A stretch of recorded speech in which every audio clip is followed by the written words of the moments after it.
At any given beach in Florida, this is what you will probably see. Surfing isn't something out of the ordinary here on the First Coast, but here is something that is. We're always worried about the bacteria sitting in many open cuts or anything that can happen while we're in the water.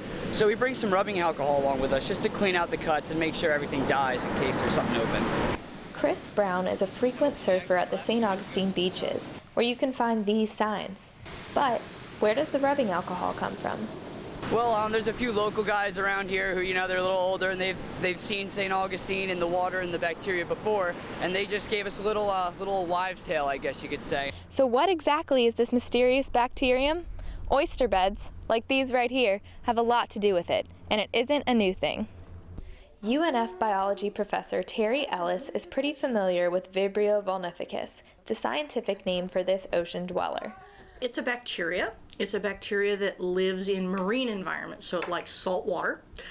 And it's fairly commonly found in the soil, in the sandy and the type of environment where oysters like to grow.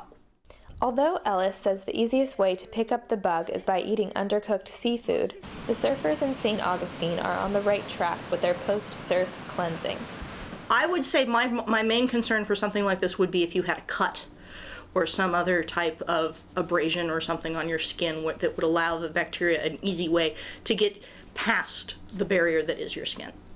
With nearly 40 cases and over 10 deaths just this year in Florida, is this something the public should be afraid of? Epidemiologist Karen Elliott says the health department just wants the public to be aware of it because it isn't going anywhere. Well, if you do have cuts, you might not want to go in the water because you may get an infection in your cuts. And so, and the other way to get it is also by ingesting it through usually undercooked or raw shellfish. And so again, providing education about cooking shellfish very well. So that's really kind of our prevention for this kind of bacteria, is to prevent the infections in people through education. Elliott also added that those with immune system problems should avoid getting in the water when the bacteria is most active, during the warmer months. Although the infection is pretty rare, here are some of the main symptoms to be on the lookout for: redness or irritation of the skin, nausea, vomiting, and diarrhea. If any of these occur after eating seafood or being in the water, going to a doctor and getting checked out would be the best thing to do. But does the rubbing alcohol trick really work? And yeah, it's always a good idea to take a shower, not necessarily an alcohol bath, but to take a shower after you've come out of the water, whether that be, out of the ocean water or any body of water, just from a hygiene perspective. Back in St. Augustine, Brown and his friends aren't letting the wives' tales keep them from surfing. Yeah, just not too worried about the bacteria. As long as you're young enough, you have a pretty good immune system, you should be all right.